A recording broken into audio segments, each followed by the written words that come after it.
Hello there, friends. Today I am in the beautiful Hampton Park, and I will be reading an article to you from HBR's selections on mental toughness. Here is the book. The article that I'll be sharing today is called Stress Can Be a Good Thing If You Know How to Use It. It's written by Alia Crum and Thomas Crum. I'll share a little bit about our authors today, and then we'll get right into the article. Alia Crum is an assistant professor of psychology at Stanford University. Her research focuses on how changes in subjective mindsets can improve health and performance through behavioral, psychological, and physiological mechanisms. Thomas Crum is an author, seminar leader, and performance coach. He works to help individuals and organizations turn conflict into powerful relationships, stress into vitality, and pressure into optimal performance. Fantastic. Those are our authors. Let's hear what they have to say about how stress can be a good thing if you know how to use it. With all the media and medical attention on stress and its negative health impacts, it's easy to reach the conclusion that stress is irredeemably bad, something to be avoided as much as possible. We have a different perspective. We believe that pursuing a stress-free life often causes more stress down the line, problems compound, and by failing to face our most intense challenges, we never overcome them. Think about a time when you experienced substantial personal and professional growth, or a time when you performed at your highest level, such as finishing a race, building a business, or raising a child. What was it that motivated and fueled you to grow, learn, and improve during those times? We are willing to bet that those times invariably involved some stress or struggle. Stress has many wonderful attributes. It reminds us that we care. It connects us directly with the most challenging and important aspects of our lives. We aren't suggesting that sustained stress does not take a toll, only that it can bring unexpected benefits too, in the form of personal growth. Combining our years of experience conducting leadership seminars and teaching meditation and martial arts, Tom, and exploring empirical research in the area of psychology, Alia, we have found that individuals who adopt a quote-unquote stress is enhancing mindset in their lives show greater work performance and fewer negative health symptoms than those who adopt a quote-unquote stress is debilitating lens. Drawing on our work and research with executives, students, Navy SEALs, and professional athletes, we have devised a 3-step approach to responding to pressure that we believe can help you harness the creative power of stress while minimizing its deleterious effects. So, step number 1. Or actually, I'll tell you what the 3 steps are, and then we'll go through them one by one. Step number 1 is see it. Step number 2 is own it. Step number 3, use it. So, step number 1, see it. The first step to transforming your response to stress is to see your stress. Rather than denying it or dwelling upon it, we recommend simply naming or labeling the stress you are facing. For example, you might simply say to yourself, I'm stressed about my son failing school, or I'm stressed out about our end of year numbers, or I'm stressed about my husband's recent health diagnosis. Neuroscience research Matt Lieberman shows how just acknowledging your stress can move reactivity in your brain from the automatic and reactive centers to the more conscious and deliberate ones. In one study, participants in a brain scan were shown negative emotional images. When asked to label the emotion the images invoked, neural activity moved from the amygdala region, the seat of emotion, to the prefrontal cortex, the area of the brain in which we do our conscious and deliberate thinking. In other words, purposefully acknowledging stress lets you pause your visceral reaction, allowing you to choose a more enhanced response. What's going on over here? Oh, there are some ducks nesting right next to me. I hadn't realized until they start moving around right now. Another reason to acknowledge and see your stress is that evading it is counterproductive anyway.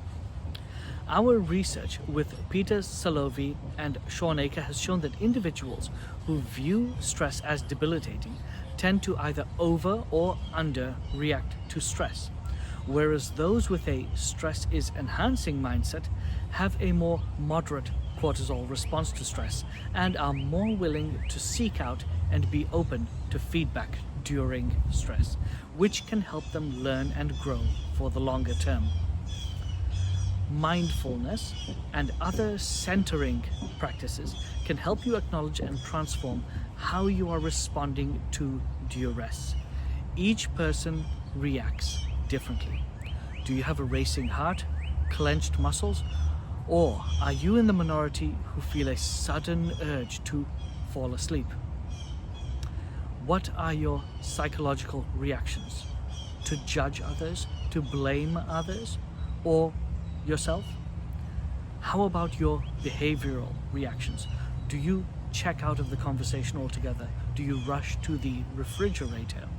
Noticing these reactions releases us from the grip and helps shift our focus to pursuing more productive responses. Step number 2, own it. The key to owning your stress is to recognize that we tend to stress more and more intensely about things that matter to us. Stress shows us that we care, that the stakes matter. Owning this realization unleashes positive motivation because deep down we know that things that are important shouldn't always come easy. A metaphor we often use to describe this state is, it's just a cold, dark night on the side of Everest. If you were climbing Mount Everest, you could imagine that there would be some cold, dark nights on your journey up. But what did you expect? That climbing Everest would be a walk in the park? Do you really expect that raising a child, running a business, living a life of impact would be easy? Owning your stress won't necessarily make those cold, dark nights go away, but it will likely be a bit more tolerable as you discover a sense of motivation and meaning. In Navy SEAL training, former SEAL Commander Kurt Cronin recently told us the leadership cadre designs situations that are exponentially more stressful, chaotic, and dynamic than any combat operation. So the teams learn to counter. So the teams learn to center themselves in the most arduous circumstances. When the stress of training seems unbearable, we can own it, knowing that ultimately it is what we have chosen to do, to be a member of a team that can succeed in any mission. Step number 3 now. Use it. Contrary to what you might think, the body's stress response was not designed to kill us. In fact, the evolutionary goal of the stress response was to help boost the body and mind into enhanced functioning, to help us grow and meet the demands we face. When the body encounters stress, it pumps hormones such as adrenaline and dopamine, which fuel the brain and body with blood and oxygen, a response which propels the individual into a state of increased energy, heightened alertness, and narrowed focus. Although the stress response can sometimes be detrimental, in many cases, stress hormones actually induce growth and release chemicals into the body that rebuild cells, synthesize proteins, and enhance immunity, leaving the body even stronger and healthier than it was before. Researchers call this effect physiological thriving, and any athlete knows its rewards. Now, this is an older article. I imagine the metabolic research and the world of metabolic health has changed over time. So perhaps there is newer information that can be added to what they state here. In any case, continuing. The issue then is not in the stress response itself, but how we channel or employ this response. Simply reframing your response to stress as something that is beneficial can be helpful.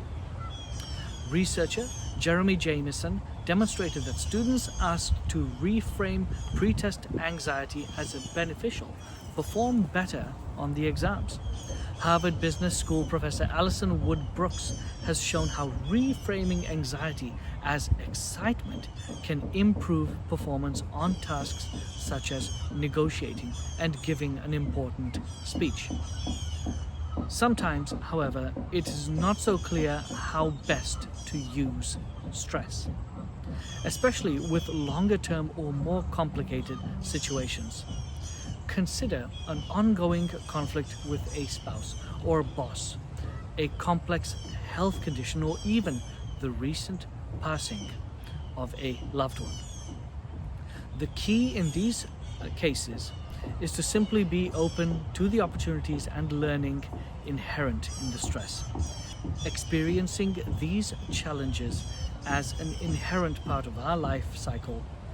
No one goes through life untouched by grief or heartbreak, can facilitate the acquisition of mental toughness, deeper social bonds, heightened awareness, new perspectives, a sense of mastery, greater appreciation of life, a sense of meaning, and strengthened priorities.